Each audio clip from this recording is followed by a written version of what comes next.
buat kamu semuanya ya, my students kelas 9 tentunya tahun pelajaran 2019-2020. Saat ini saya sudah bersama seseorang yang tidak asing lagi bersama Pak W. Jadi kita ada Q&A with Pak W ya. Jadi ada questionnaire yang sudah berikan kemarin, dan nanti akan dijawab secara singkat oleh Pak Wardani selaku Wakakurikulum di SMP Negeri 3 Mentok. Apa kabar Pak W? Alhamdulillah, saya walafiat. Alhamdulillah ya. Oke, kita langsung aja ke pertanyaan dari para siswa. Tapi tidak semua pertanyaannya guys ya. Jadi pertanyaan kan ada beberapa pertanyaan yang sudah kita simpulkan di sini karena semuanya pertanyaannya sama. Oke Pak W, kita langsung aja ya Pak W. Oke. Di situ ada pertanyaan pertama, itu di manakah ujian sekolah dilaksanakan jika kondisinya masih dalam wabah seperti ini gitu Pak W? Rencana tadinya kalau COVID-19 ini, andai kata kemarin tidak ada edaran lagi, tanggal 30 kita masuk, itu tanggal 6 sampai tanggal 13 juga akan mengadakan ujian sekolah. Tetapi karena ada surat edaran yang kedua oleh Bapak Bupati Bangkabaran, sehingga kegiatan untuk ujian sekolah yang tadi semula akan dilaksanakan di sekolah, maka itu ditiadakan lah. Oh, ditiadakan. Nah, jadi kalau ujian sekolahnya ditiadakan, berarti anak-anak itu nilainya diambil dari mana nih? Nah, ada pertanyaan, nilainya diambil dari mana? Sedangkan untuk masuk ke jenjang SMA butuh nilai ujian katanya seperti itu. Nah, gimana tuh Pak W? Menurut informasi dari Ibu Kepala Sekolah hasil rapat MKKS di dinas, bahwa untuk nilai anak itu ujian sekolah maupun UNBK itu diambil dari ulangan harian. Nah, termasuk juga penilaian tengah semester genap tahun pelajaran 2019-2020. Dan juga guru diberikan leluasa untuk memberikan nilai kepada anak sehingga anak tidak dirugikan. Maka hasil dari kesepakatan MKKS dari menurut Ibu Kepala Sekolah Ibu Ida, maka selama anak belajar di rumah itu anak diberikan tugas ya, apa bentuk soal pilgan atau bentuk esai atau juga dalam bentuk kegiatan-kegiatan yang lainnya yang sifatnya menunjang dengan mata pelajaran. Nah, itu untuk memberikan atau penilaian. Untuk penilaian di akhir untuk ujian ini, itu untuk dinilai ijazah, itu biasanya diambil dari nilai raport dari kelas 7, semester 1, semester 2, semester 3, semester 4, semester 5 selama ini. Tetapi karena mengingat ujian sekolah tidak diadakan, maka itu mungkin guru diberikan kebijaksanaan untuk memberikan nilai kepada anak. Intinya anak tidak dirugikan. Oh, seperti itu.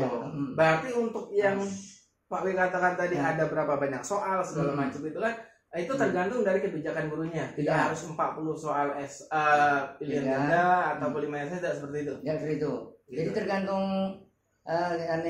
guru yang memberikan. Bisa saja mungkin 10 pilgan atau juga mungkin 5 esai, karena kalau dari 10 mata pelajaran setiap guru memberikan tugas pembelajaran di rumah, ya kita kasihan dengan anak, ya karena mungkin untuk akses untuk internet tidak semua anak itu memiliki mungkin HP-nya Android, dan juga mungkin tidak punya paket data dan sebagainya.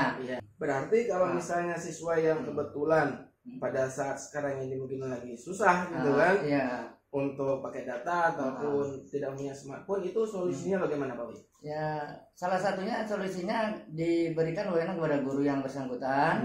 Kita lihat keseharian beliau dari kelas 7, kelas 8 dan kelas 9 ini. Ya, kalau misalnya menurut guru yang tersebut dia itu adalah layak, nilainya yang baik, ya apa saja kita berikan. Tapi kalau misalnya menurut guru tersebut kurang layak, mungkin karakternya atau keberaniannya kurang, mungkin nilainya pas-pasan atau sesuai dengan KKM yang telah ditentukan oleh sekolah, yaitu 76. Oh, seperti itu. Iya. Oke guys, berarti jangan takut gitu kan. Jangan takut untuk misalnya gimana nilainya atau segala macamnya gitu kan. Oke.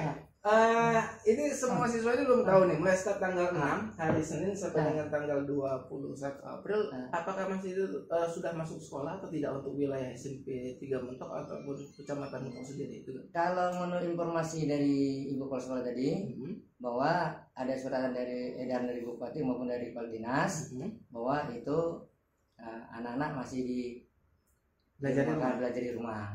Gitu. Jadi ya yakin dan percaya pada anak-anak, ya ditambah lagi ya hampir 2 minggu lagi ini ya, kamu harus banyak belajar di rumah ya, konsentrasilah dengan sebaik-baiknya, dan mudah-mudahan itu menjadikan suatu ya pembelajaran bagi anak-anak. Ini ada, kalau kita lihat bagi anak-anak yang setengah malas yang sekarang ini, itu ada rezeki dengan adanya COVID-19 ini. Tapi kalau bagi anak-anak yang memang dia ya terlalu menggebu-gebu untuk belajar, optimis ya ini menurut mereka itu merugikan, karena mereka mau lihat mengukur sampai sejauh mana kemampuan mereka, karena dengan ada US maupun UNBK ini karena tidak ada tantangannya itu ya.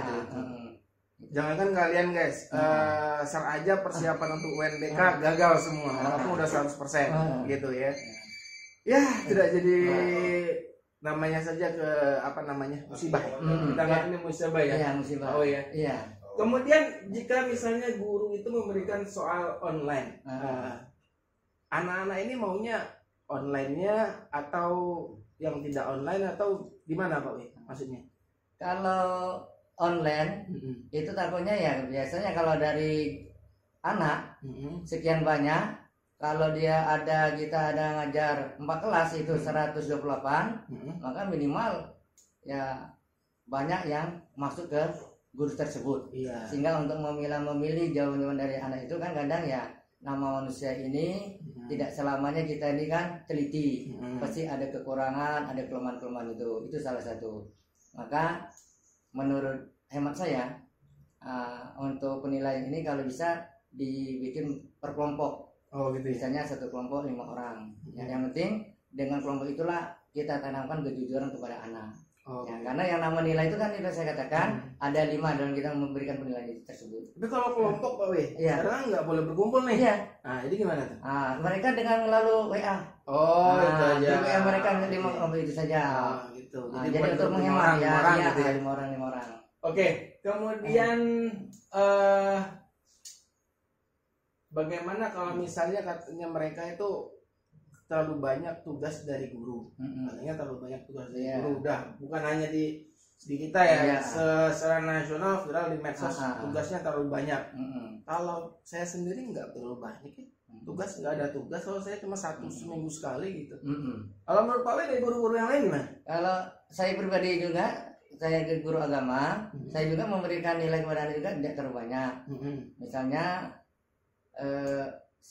satu kelas itu kita misalnya beri 10 soal pilihan saja atau 5 esai saja. Cuma ada sebagian juga ya saya menaikkan guru, ada yang mereka itu harus merangkum sekian bab, misalnya dari bab 1 sampai bab 4 atau dari 4 sampai bab 8, sehingga itu ya kadang yang namanya anak juga kan yang nama ngerangkum itu atau meringkas itu kan agak jenuh.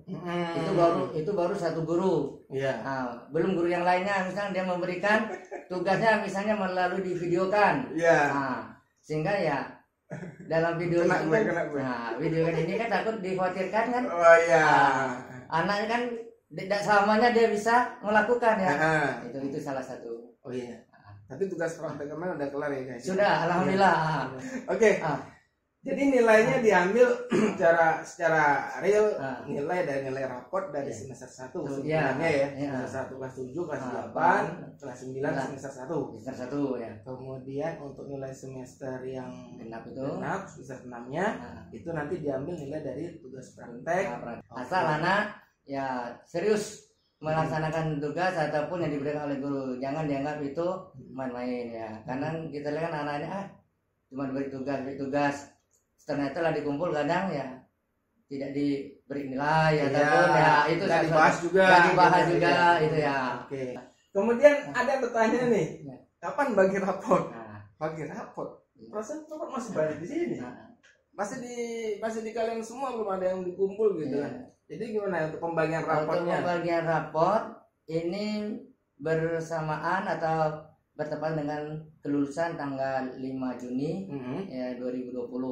Nah itu jadi biasanya ya karena ini istilah tuh ini adalah musibah nasional dan internasional, ini jadi kita inginkan, maka ya anak-anak di sini ya langsung dikasih surat kelulusan dan sekaligus nanti diberikan raport. Nah itu raport yang untuk yang kelas 9, sedangkan yang kelas 7 8 itu akan diberikan tanggal 22 Juninya.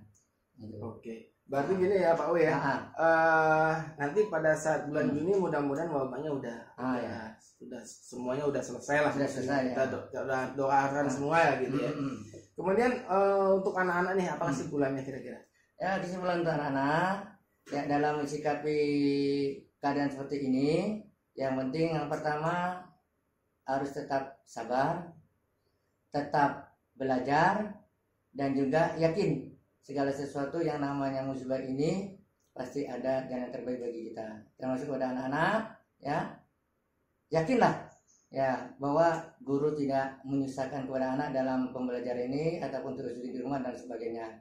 Dan juga mudah-mudahan di balik ini semuanya kita ambil hikmahnya, yang terpenting bagaimana untuk anak-anak, yaitu untuk selalu belajar gitu. Baik ya, itu saja ya Pak W ya. Oke, ya. Oke, terima kasih atas perhatiannya. Itulah informasi dari Q&A yang udah kalian tanyakan, questionnya kemudian udah dijawab, answering udah dijawab oleh Pak W ya. Kalau saya sendiri yang jawab, saya nanti bingung, salah informasi nanti bisa menyesatkan. Jadi makanya saya undang Pak W ke sini, ke ruang mabes sini untuk menginformasikan ke kalian semua pertanyaan-pertanyaan yang udah masuk di link yang saya kirim. Nanti ada link lagi akan saya kirim di deskripsi di bawah. Ada link kalau misalnya nanti ujian online kamu mau bentuknya apa. Nanti kamu contohin yang ada di situ. Klik-klik aja. Oke, terima kasih guys. All of my students. Wabillahi taufiq wal hidayah. Wassalamualaikum warahmatullahi wabarakatuh. Waalaikumsalam warahmatullahi wabarakatuh. Siap.